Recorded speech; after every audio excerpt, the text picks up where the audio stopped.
Mes frères, mes sœurs, je suis de retour pour la deuxième partie de cette séquence spéciale. Oui, parce que nous sommes le premier dimanche de l'année 2026. Donc, j'ai voulu faire un petit message, c'est-à-dire le message est intitulé La relecture magistrale de quelques thèmes de l'année dernière, l'année 2025.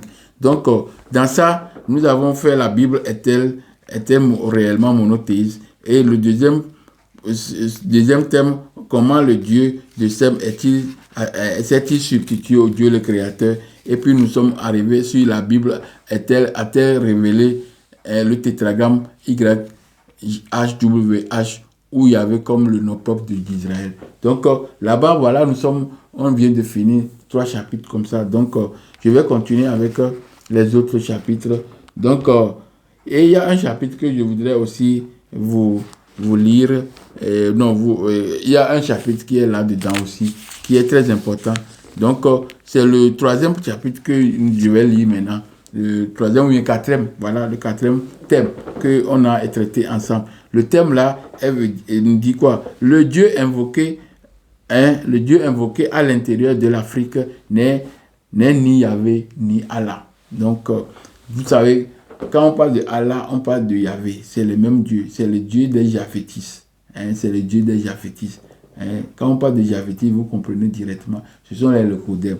Donc, c'est leur Dieu. Donc, le Dieu invoqué à l'intérieur de l'Afrique n'est ni Yahvé ni Allah. Non. Ça veut dire quoi? Parce que ça veut dire que le Dieu que les Africains invoquent, parce que quand nous disons qu'on a la base, c'est le tétragramme YHWH. La lecture de ce tétragramme YHWH, je l'ai déjà fait à travers une étude que je vais vous répéter, je vais essayer de répéter encore pour que vous sachiez que ce qu'on a fait n'est pas des choses qu'on a farfelues, non, ce sont des choses qu'on a travaillé, on a fait un travail minutieux pour le faire sortir.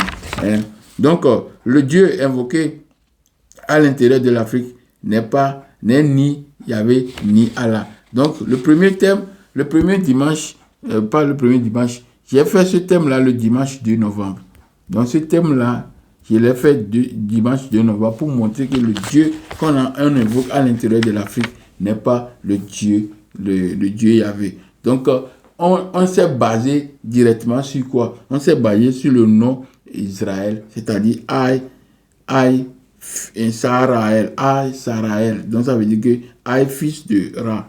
Fils de Ra. Donc, nous savons que quand on parle de Ra, c'est la lumière. C'est la lumière. Et donc, dans toute la Bible, on a considéré Dieu Yahvé comme lumière. Donc, c'est une substitution. Parce que Dieu Yahvé n'est pas Dieu de lumière. C'est le Dieu d'orage, Dieu d'éclair, Dieu qui envoie des flèches sur les nuages, tout ça là. Donc, c'est un Dieu de pluie, c'est un Dieu d'orage. Il a quelquefois des éclats, mais ces éclats sont passagers. Alors que le Dieu même, le Dieu Ra, c'est le Dieu de lumière. Et la lumière reste éternelle. Quand la terre tourne, il voit la lumière. L'autre là est dans l'obscurité. Quand l'autre l'obscurité aussi tourne, il est dans la lumière. Donc la lumière là est fixe. Ce n'est pas des éclairs. Oui, c'est ça la différence. Donc, le Dieu qu'on a invoqué dans l'Afrique intérieure est différent de Yahvé. Vous voyez, est différent de Yahvé, est différent de Allah. C'est ça. Donc, quand nous lisons Osée 11, verset 1, quand Israël était jeune, je l'ai aimé, je l'ai appelé mon fils au pays. Bon, c'est un petit verset que j'ai voulu choisir. Mais c'est voir que ça n'a pas donné quelque chose. Donc, le Dieu invoqué à l'Afrique intérieure, donc nous devons savoir que pourquoi on dit que le Dieu invoqué dans l'Afrique intérieure. Donc, le Dieu qu'on invoque dans l'Afrique intérieure est différent de Yahvé. Parce que, qu'est-ce que nous devons savoir? Nous avons la position du Dieu. Parce que la Bible n'est pas monothéiste, elle est polythéiste. Donc, il y a des pluralités de Dieu dedans. Donc, cette pluralité de Dieu que nous connaissons maintenant nous amène plutôt à chercher les lieux de cette divinité. Donc, nous avons constaté que le Dieu qu'on appelle Dieu Ra quand on dit Israël, qui est dans Israël, le nom Israël, a un lieu, une demeure. Donc, et le Dieu qu'on appelle Yahvé aussi a un lieu, une demeure. Donc, si nous constatons que les deux demeures ne sont pas identiques, que c'est divergent, alors nous avons deux dieux. Nous avons Dieu différents. Donc, c'est Dieu différent. Maintenant, si c'est différent, maintenant, si les dieux là sont différents, comment se fait-il que le peuple d'Afrique va invoquer le nom d'un autre Dieu? C'est impossible. Vous comprenez? Le peuple d'Afrique doit invoquer le nom de son Dieu. Et les peuples japhétites doivent aussi invoquer le nom de leur Dieu. Vous voyez? Donc chaque peuple a son Dieu et chaque peuple doit invoquer le nom de son Dieu. Donc quand nous lisons ici Ésaïe 18, verset 7, en ce temps-là, des offrandes seront apportées à l'Éternel. Ici, ce n'est plus Éternel désormais. Nous avons maintenant le nom de Dieu qui est là. C'est on peut dire seulement l'Éternel, mais pas Éternel des armées. Quand on parle d'Éternel des armées, c'est autre chose. Vous voyez? Donc, les offrandes seront apportées à l'Éternel par le peuple fort vigoureux, par le peuple redoutable, depuis qu'il existe. Nation puissante. Et qui écrase tout, et dont le pays est quoi? La terre est coupée par des fleuves. Donc, nous voyons que le Dieu dont on parle ici se trouve où? Sur la terre qui est coupée par des fleuves et sur la montagne qu'on appelle montagne de Sion. Donc la terre qui est coupée par des fleuves gigantesques, nous savons que c'est seulement quel peuple? C'est en Afrique intérieure que nous avons des vallées, des grands sources, des grands lacs, des grands fleuves. C'est seulement en Afrique. Donc c'est pourquoi j'ai fait déjà un thème dans le temps qui est intitulé « Oh, Bible, rends-nous non, j'ai oublié encore le thème là. J'ai oublié le thème là. Là, on parlait de rends-nous les deux fleuves. Voilà, rends-nous les deux fleuves de la Mésopotamie. Tigre et Euphrate, s'il vous plaît. Donc, voilà le thème, l'intitulé de ce chapitre-là. Donc, là, on a montré qu'il y a le berceau de l'humanité, le jardin d'Éden se trouve en Afrique. Donc, si le jardin d'Éden se trouve en Afrique, donc les premiers peuples sont les fils des Couchites. Donc, c'est-à-dire les Noirs, les brûlés, les Noirs. C'est eux les fils. Donc, si ils sont des fils de Cap, sont appelés Couchites, alors, on connaît que leur endroit, c'est là-bas où ils ont habité dans des grands lacs, dans des grands fleuves. Donc, la terre de l'endroit là est coupée par des fleuves. Alors que quand nous lisons celui de l'autre Dieu qui est Japhétis, alors lui, il est au-delà de la mer Rouge. Et dans la mer Rouge se trouve dans un endroit où il y a il y a aussi des montagnes, mais c'est un endroit aride. Donc, il n'y a pas de grands fleuves, de grands lacs. Même la pluie, c'est difficile que la pluie tombe là-bas.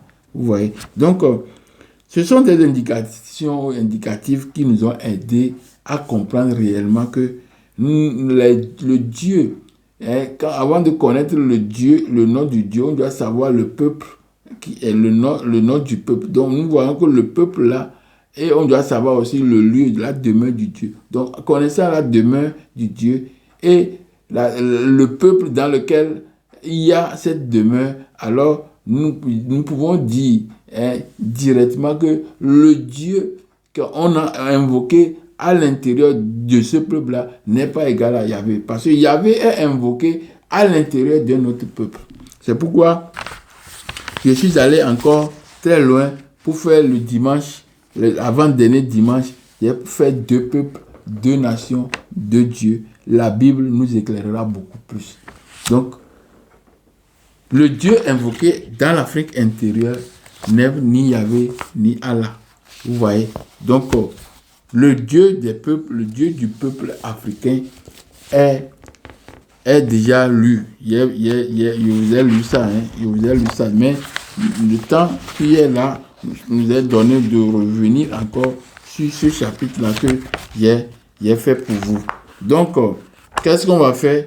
Nous allons chercher à faire la relecture magistrale du tétragramme YHWH. Cette relecture, c'est ça qui va nous permettre de pouvoir comprendre encore que le tétragramme n'est pas lu comme on nous a fait croire, que Yahvé est égal au tétragramme. Le tétragramme n'est pas lu comme ça. Le tétragramme est lu autrement dans l'Afrique intérieure. Donc, Yahvé, pas Yahvé, YH, le tétragramme YHWH, la lecture est Yahou. Pourquoi? Parce que Y est égal à Yah, Y est égal à Yor, et H qui est à côté est égal à A. H est égal encore à. Et nous voyons que le W qui est là-bas, on l'appelle OU. Donc la lecture nous donne Yahou. C'est pourquoi dans la Bible, nous voyons les noms qui ont, dans la Bible française, ou bien dans la Bible de la version plutôt française, nous n'avons pas ces choses. Nous devons lire cette Bible. C'est dans cette Bible que vous pouvez voir tout ça là. La Bible de André Chouraki.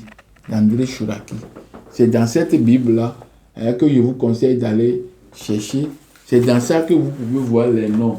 Les noms là que j'ai la plupart des cas utilisés dans cette Bible. Quand on parle de Yahou, quand est-ce qu'on va dire Yahou? Quand est-ce qu'on va dire Yah? Donc quand est-ce qu'on va dire Yeo? Quand on va dire Yo? Quand on va dire Io? Ie? Ia? Donc tous ces noms-là, c'est dans cette Bible André Chouraki qui va vous offrir cette lecture-là. Donc, je continue. On est dans la lecture du tétragramme. Donc, la première lecture, c'est Yahou. Et on peut dire encore, comme c'est on a le tétragramme, donc le dernier H ne se lit pas mieux, ou bien quelquefois n'est pas mieux. Donc, si ça va se lire, on va dire Yahouhe, ou bien Yahouha. Donc, c'est le nom de Dieu est appelé Yahouhe, ou bien Yahouha. C'est son nom, ça. Donc, quand nous tenons compte encore de ce tétragramme, nous pouvons encore lire, à partir de ce tétragramme, nous pouvons lire Congo. Congo. Y qui est égal encore K. Et H. Et O là est venu dedans. Mais NG, c'est encore égal à K. Donc, et nous avons W qui est VAV, qui peut être U, qui peut être O. Donc, YHWH, on nous a donné la lecture de Congo. Pourquoi? Parce que HYH est lu comme coq. HYH est lu comme coq. Coq veut dire quoi? H est égal à K, W est égal à O, H est égal à K. Nous avons coq. Et maintenant, d'où vient Congo? Donc, K peut être lu comme Unk, ou bien Ug. Donc, c'est là-bas que Congo est arrivé. Parce que K peut être lu comme Unk, ou bien Ung. Parce que K peut être égal à G.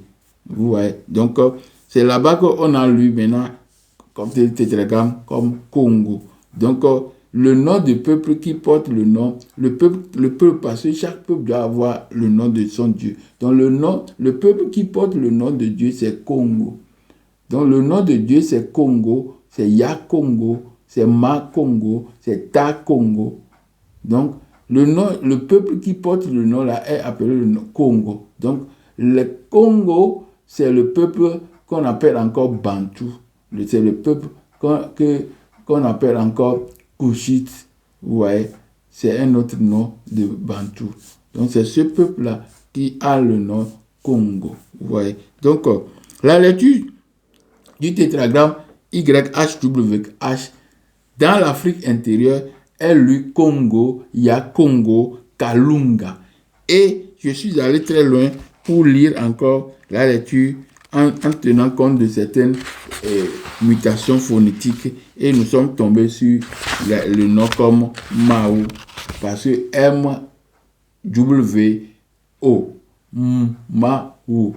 Donc, Y est égal à M, H est égal à quoi? Est égal à, est égal à, oui, H est égal à A, parce qu'on peut dire A, A, et W est égal à U, ou bien U, donc Mao. Donc, Y, H, W, H se lit encore Mao.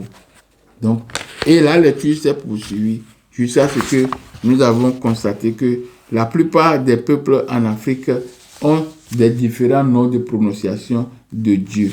Et donc ces noms différents, comment on a su ça? C'est toujours avec la mutation phonétique qui nous a permis d'aller jusqu'à faire la lecture de tous les noms que Dieu, que le Créateur, ou bien de tous les noms qui est attribué à YHWH dans l'Afrique intérieure. Parce que le nom de Dieu, le Créateur, est imprononçable, c'est YHWH. Et dans l'Afrique intérieure, ce nom est bien lu, parce que c'est notre Dieu. Et nous connaissons comment faire cette lecture, comment l'appeler. Donc, certains ont appelé le nom Yahuha, Yahoué. Certains ont dit que c'est Yahudaé, l'adorateur de Yah. Adorer, c'est Daé, c'est adorateur. Donc les adorateurs de Dieu Ra, de Yahou, de la lumière. Yehora, Yehoua.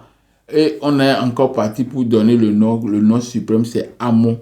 Et Amon aussi, c'est encore Yakongo. C'est Congo, c'est Makongo, c'est Takongo, c'est Kalunga, c'est Mao, c'est Mugu, c'est Niamey. J'ai dit que Niamey, c'est le nom de notre Dieu. Le nom de Dieu, comme au Ghana, on dit Niamey. Niamey.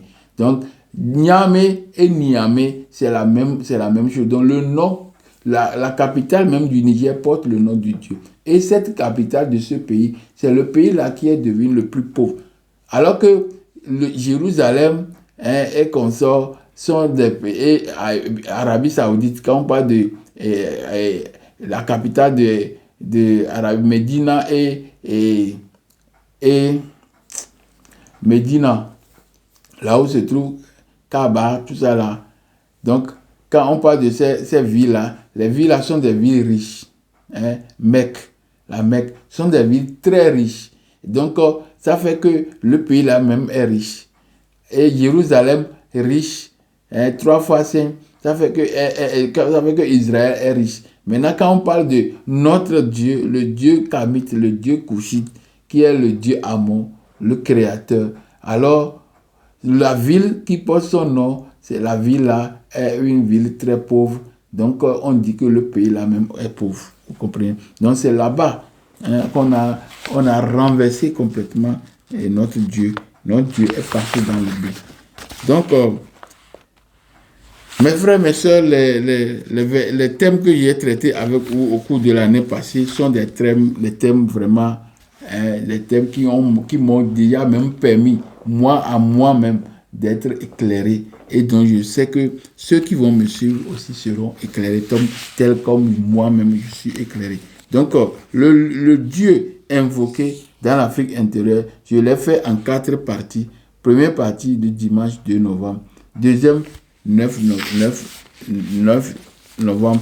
Troisième, 16 novembre. Et le 14e, le dernier, oui, je crois que j'ai fait 3 parties. Et le Dieu invoqué, j'ai fait seulement 3 parties. Donc, le premier est le 9 novembre et c'est terminé le 16 novembre. Donc, j'ai fait 3 parties pour nous montrer que le Dieu invoqué à l'intérieur de l'Afrique n'est ni Yahvé, ni Adonai, pas Adonai, mais ni Allah. Oui, parce que c'est seulement 2 dieux maintenant. Il n'y a plus Elohim et Adonai. Elohim, c'est toujours El Elohim. El Eloah, ça veut dire Dieu, les dieux El. Et les dieux El, Elim. Et l'autre là, Adonai, c'est Adon. C'est le Dieu Adon, c'est le Dieu égyptien. Donc, et ce Dieu égyptien n'est pas le Dieu des Japhétites, mais c'est le Dieu des Couchites. Donc, c'est le Dieu de lumière aussi. Donc, nous sommes partis toujours, comme je l'ai dit, le thème aussi, un thème aussi nous a aidé vraiment, parce que la plupart de ces choses que nous avons rencontrées dans la Bible, nous avons vu que toutes ces choses sont des choses qui appartenaient à l'Afrique antique et à l'Afrique réelle d'aujourd'hui. Donc c'est pourquoi j'ai pris le temps de faire aussi un thème au mois de juillet de l'année passée, c'est-à-dire 2025. J'ai fait, ô Bible, rends-nous nos tests, nos ancêtres, nos traditions, nos cultures, et on verra sur quoi tu es fondé. Donc, si la Bible nous donne nos tests, si la Bible nous donne nos traditions, si la Bible nous donne nos cultures, si la Bible nous donne nos ancêtres, parce que la plupart des rôles imminents ont été joués par nos ancêtres et ont été joués par les Africains jusqu'à aujourd'hui. Donc, si vous nous donnez, vous nous ramenez ou bien vous nous remettez tout ce qui nous appartenait, si vous nous donnez ça, donc je crois que on va voir qu'est-ce qui a fondé réellement la Bible, sur quoi il est réellement fondé. Donc, le texte, le chapitre ici, j'ai fait ça en 5 parties. Oui, c'était un grand thème que j'ai fait, un grand thème qui m'a pris beaucoup d'énergie, qui m'a pris beaucoup de temps. Donc, mais je suis arrivé à finir ce message. Donc, on a parlé de quoi dans ce message? Ô Bible, rends-nous nos tests, rends-nous nos ancêtres, nos traditions, nos cultures, et on verra sur quoi tu es fondé. Donc, la base, l'ossature, le socle de tout ce que la Bible a, c'est de l'Afrique antique. C'est pourquoi nous avons fait référence à Kiba, au prophète Kibangu, qui nous dit que lisez la Bible et le jour viendra, vous allez attraper le voleur et l'objet volé. Donc, l'objet volé, c'est la Bible. Et celui qui a volé sont les Japhétis, sont les Lokodim qui ont volé nos matériels, qui ont volé nos ancêtres, nos cultures. Tout ça se trouve dans les musées et dans les centres cachés où eux, ils s'en en profitent. Si nous voyons le cas de l'Égypte antique, nos ancêtres sont exposés là-bas. Leurs œuvres, leur matériel, tout ce qu'ils possédaient sont exposés là-bas. Et les gens voyagent en Égypte pour aller regarder, ils perdent de l'argent. Donc tout cet argent allait à qui? Aux enfants de Allah, c'est-à-dire le Dieu Yahvé. Parce que ce sont des Japhétis, c'est les mêmes peaux. C'est la peau, le Kodem, c'est la peau décolorée.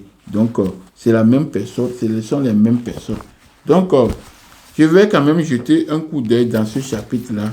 C'est très important parce que quand nous parlons de nos cultures, c'est quoi? Pourquoi on parle de nos cultures?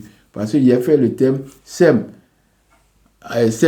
membre, non pas Sem, membre, Sem, et j'ai fait Sem, vous me permettez, il y a beaucoup de tests dans ma tête. Alors, je dois chercher le papier qui me permet d'avoir tous ces noms. Donc, j'ai fait Sem, l'ombre et membre virtuel des Japhétis. Ça, c'est le deuxième thème, ça. Mais le premier thème, j'ai fait gardien, Sem, Kabit, et gardien de la tradition Kamite. Voilà. Sem, Kamite voilé. Voilà, c'est le thème. Oui, parce que les choses sont vraiment restées beaucoup. J'ai fait beaucoup de thèmes, pas une trentaine ou bien quarantaine de thèmes déjà, avec 157 vidéos sur la toile. Donc, ce n'est pas facile, mes frères, mes soeurs. C'est un travail titanesque, un travail de titan que j'ai fait. Donc, j'ai fait que quand on parle de la tradition kamite, on parle de la tradition kamite, on parle de Sem kamite voilé. Donc, quand on parle de voilé, ça veut dire que toutes les attitudes, toutes les manières que la manière de vivre de ces gens dans la Bible était de la manière des Couchites, C'est-à-dire, nous sommes entourés des divinités. Et des divinités, ce sont nos traditions qui nous ont permis d'avoir toutes ces panoplies de divinités autour de nous. Donc, nos ancêtres, les Kamites, nos ancêtres Couchites, ont bel et bien resté en accord avec le Dieu créateur. Et tous les peuples qui sont arrivés en Égypte par après ont aussi se sont nourris un peu de toutes ces choses-là. Oui, ils se sont nourris de ça. Parce que pour parler à Dieu, pour parler aux ancêtres, aux divinités, alors c'est un langage qu'on utilise. Et le langage là, c'est l'Afrique entière, l'Afrique antérieure qui a ce langage-là. Donc, nous n'avons pas laissé le peuple du monde entier dans le noir. L'Afrique a porté beaucoup de lumière à ces peuples. L'Afrique a permis à ces peuples d'être connectés aussi à Dieu. Parce que nous savons comment entretenir, nous savons comment parler avec la divinité, nous savons comment s'adresser aux entités. Donc, c'est ça qui est l'élément fondamental. Parce que pourquoi? Si nous sommes le berceau de l'humanité, nous sommes les premiers hommes qui sont sortis du divin. Hein? C'est pourquoi j'ai fait des thèmes encore avec le temps. J'ai parlé de le rapport de l'homme entre les éléments ou bien entre les éléments qui l'ont précédé. Parce que la création, sont des entités. Donc, toutes ces entités aussi sont des éléments. Sont des éléments qui existent. Vous voyez, parce que le Dieu est lui-même inconnu. Le Dieu lui-même est invisible. Le Dieu lui-même est caché. Donc, tout ce qui apparaît, c'est une partie de Dieu. Quand on parle de la lumière, c'est Dieu qui est arrivé à travers la lumière. Quand on parle de la ténèbre, c'est Dieu qui est passé par la ténèbre. Quand on parle de l'eau, c'est Dieu qui est eau. Quand on parle du feu, c'est Dieu. Parce que chaque partie de l'inconnu, du caché, est apparent maintenant aux hommes, aux hommes ou bien à l'humanité. Donc tout ce que l'homme voit, tout ce que l'homme sent, alors c'est une part de Dieu. Donc c'est pourquoi l'homme est un petit monde et ce petit monde doit être en relation avec le monde intérieur, le monde antérieur et le monde intérieur. Hein? Il y a un monde antérieur et puis il y a un monde intérieur. Donc nous devons être en communion avec tout ce monde pour pouvoir vivre heureux. Parce que pour vivre heureux, c'est quand tu es en conformité avec tous les éléments qui t'ont précédé.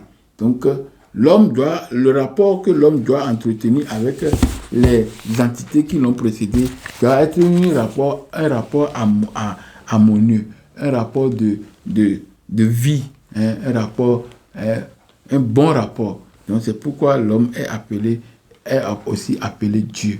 Parce que, comme il est enfant de Dieu, il est Dieu. Quand tu es enfant de mouton, tu dois être mouton. Ouais. Donc nous sommes esprits, Dieu est esprit, nous aussi nous sommes esprits, parce que nous sommes la foi de l'esprit, le caché. Donc nous sommes l'expression de Dieu. J'ai fait un thème aussi pour dire que l'homme, l'expression de Dieu. Donc ce thème aussi, je vous invite, mes frères, mes soeurs, à aller regarder cette vidéo. C'est important. C'est important. Tout ce que nous avons fait, bien tout ce que je vous ai présenté au cours de cette année, à l'année passée, plutôt 2025, ce sont des choses qui sont venues, non pas seulement par hasard, mais ce sont des communications que j'ai reçues. Et donc, j'ai fait la recherche de ces communications-là pour pouvoir avoir quelque chose de matériel. C'est pourquoi je vous ai livré des tests, je vous ai livré des titres. Tous ces titres-là, ce sont des titres qui sont venus d'eux-mêmes. Donc, j'ai donné à vous pour pouvoir faire passer le message fondamental. C'est le message qui doit nous amener à la lumière. Dieu lumière. Parce que nous cherchons la lumière. Nous devons aller à la lumière. Dieu est lumière. Dieu est Ra. Dieu est Yehu, Dieu est Yahou, Dieu est Iou, I. Donc c'est la lumière. Hein? Ior, c'est l'or de l'humanité. Donc mes frères, j'ai fini avec le passage. Hein? Ô Bible, rends-nous nos textes, nos ancêtres, nos traditions, nos cultures, et on verra sur quoi tu es fondé. C'est un message dense. Un message qui nous donne même le nom de tous les gens qui ont travaillé, hein, pour asseoir cette hégémonie de religion que nous avons aujourd'hui. Tous ces gens-là étaient des Africains. Clément d'Alexandrie, Clément d'Alexandrie, Alexandre d'Alexandrie, Tertullien d'Alexandrie, Cyril d'Alexandrie, Athanan d'Alexandrie, Saint-Antoine le Grand, Saint-Macaire, Denis d'Alexandrie, Pierre d'Alexandrie. Toutes ces choses-là étaient en Afrique. Ce sont les Africains qui ont joué le rôle important, qu'ils ont joué pour faire asseoir, pour faire éclipser, pour donner la place de leur Dieu à un autre Dieu. C'est les Africains qui ont fait tout ça là. Les papes sont sortis de l'Afrique entière. Vous voyez, les lieux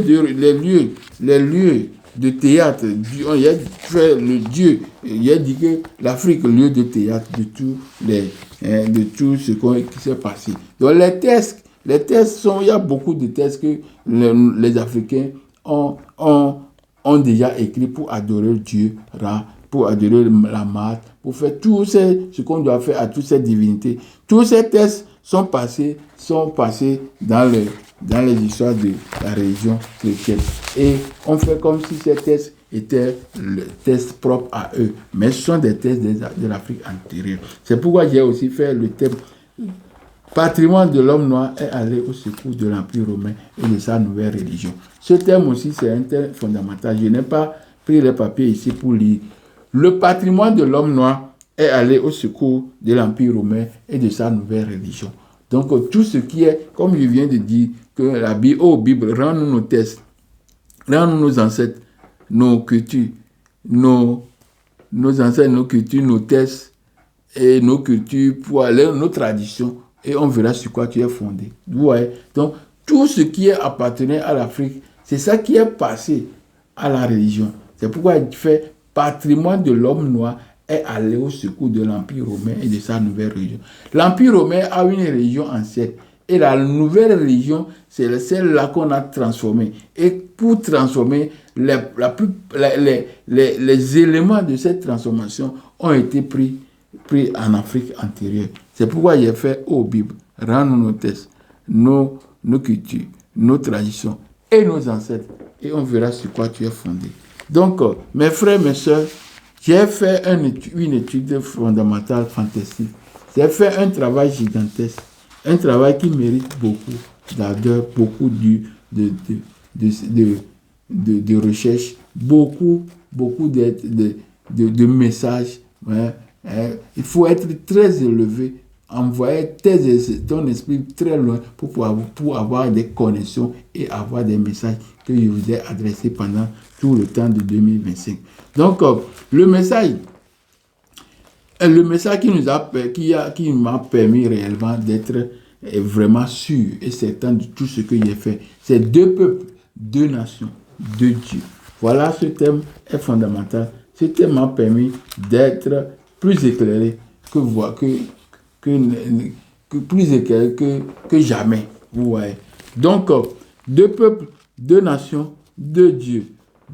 La Bible nous éclairera beaucoup plus. Donc, si nous avons 2 peuples, alors nous avons 2 nations. Si nous avons 2 nations, d'après Michée 4, verset 5, chaque peuple a son Dieu. Donc, le Dieu de la première nation, c'est ça qu'on appelle nation mélanodème. C'est ça on appelle la nation couchite. C'est ça qu'on appelle nation kamite. C'est ça qu'on appelle la nation mélanodème.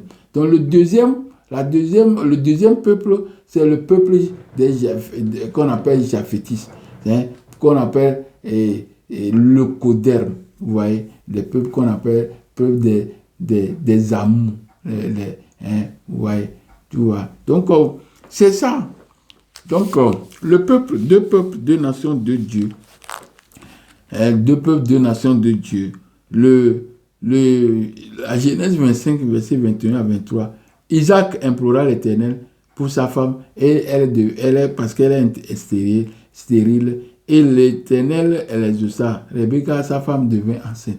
Alors, dans son ventre, nous avons deux peuples, nous avons deux nations, et ces deux nations ne vont pas se consulter, ils vont sortir et vont se séparer diamétralement. Et le peuple qui est le plus petit va assujettir plutôt le plus grand. Donc c'est pourquoi le peuple qui a occupé toute la terre entière, le peuple mélanodème qui était le train de cheval de toute l'humanité, est passé de maintenant à l'oubli, et ce peuple-là a été réduit en silence. Ce peuple-là a été réduit en esclavage. Ce peuple-là a été décimé. Donc, le nombre grand, le grand nombre est devenu un petit nombre. Donc, nous avons, à travers ce message, un message énorme, fondamental, un message de clairvoyance, de lumière.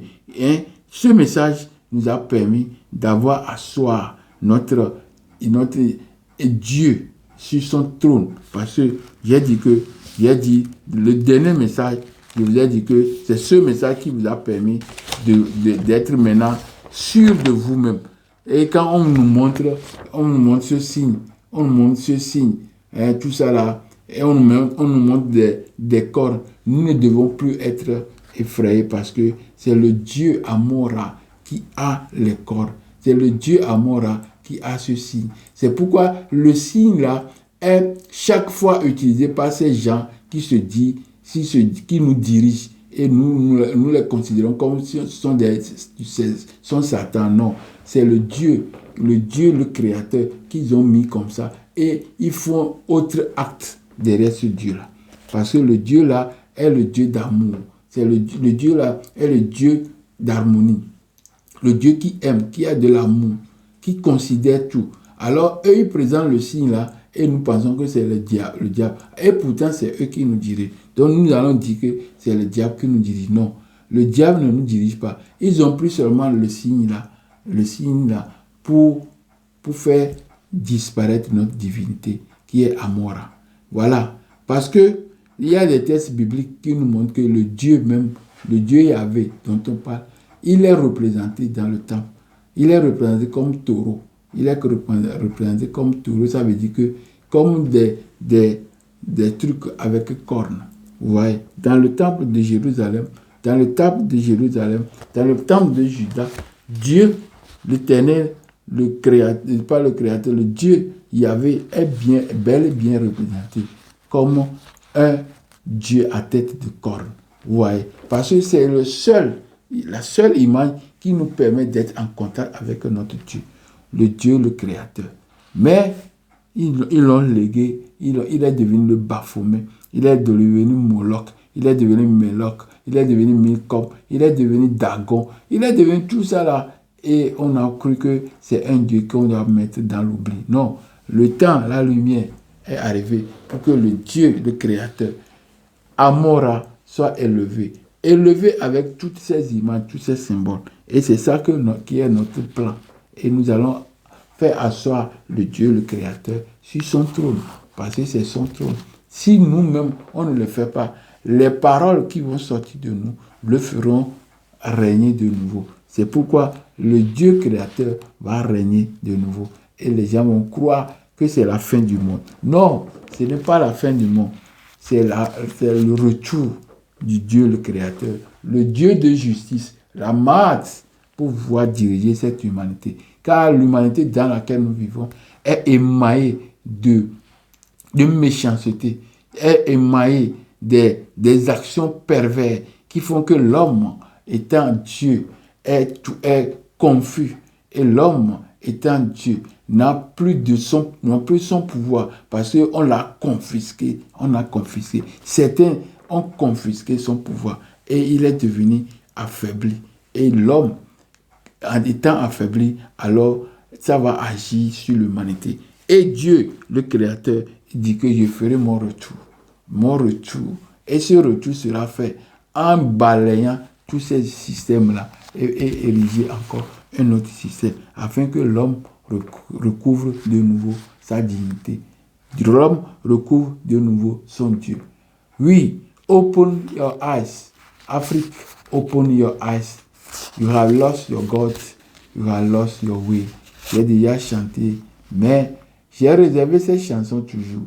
Open your eyes. Open your eyes, Africa. Open your eyes. Open your eyes. You have lost your God. You have lost your God. You have lost your way. You have lost your way. Why you have to cry? Pourquoi tu vas crier? Pourquoi tu vas pleurer? Pourquoi? Parce que tu as perdu ton Dieu. Tu as perdu tout espoir.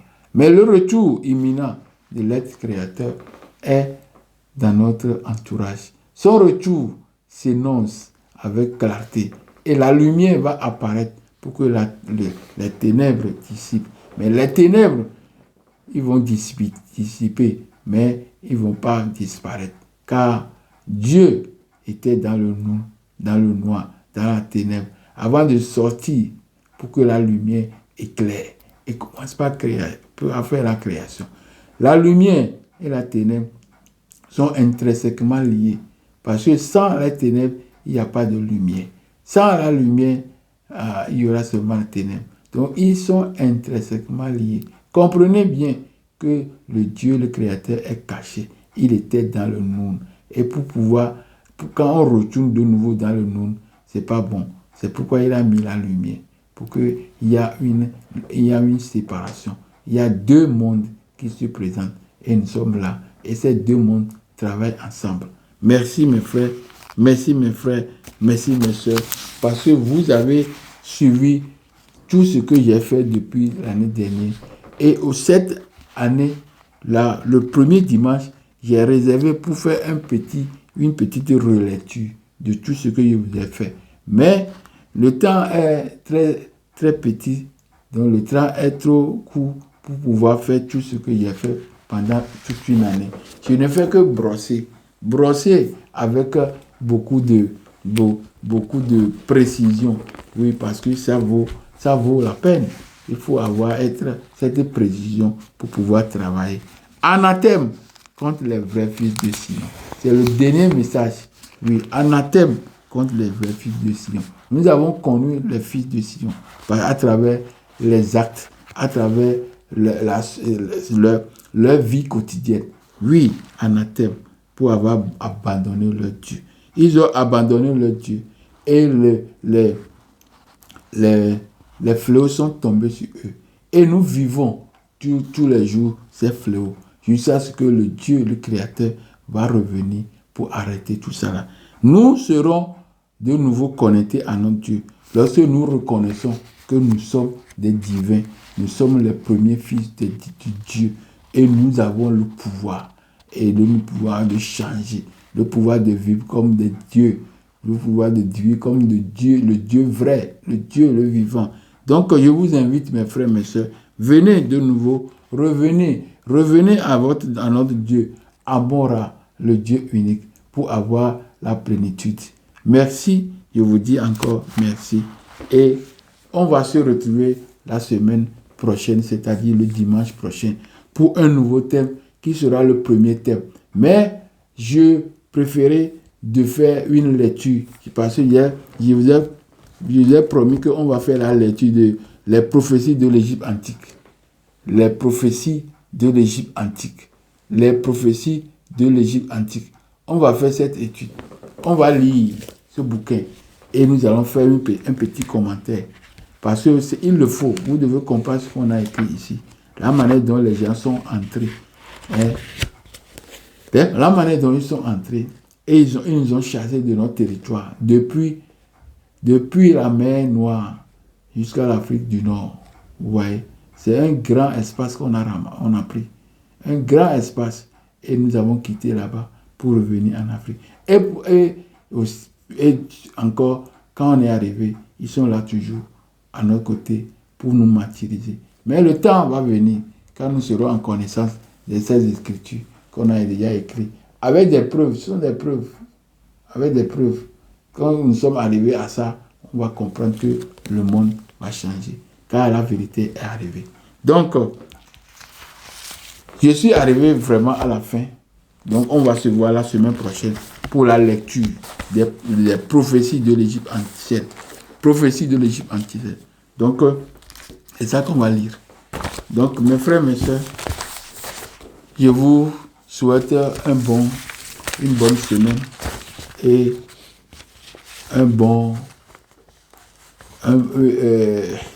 bonne coordination spirituelle. Parce que vous êtes habité par les esprits qui ont créé l'univers. Donc, là, quand tous ces esprits seront en conformité, alors vous allez vivre en paix. Donc, merci encore, et à bientôt, à ce dimanche. Bye bye, à la prochaine. Ciao.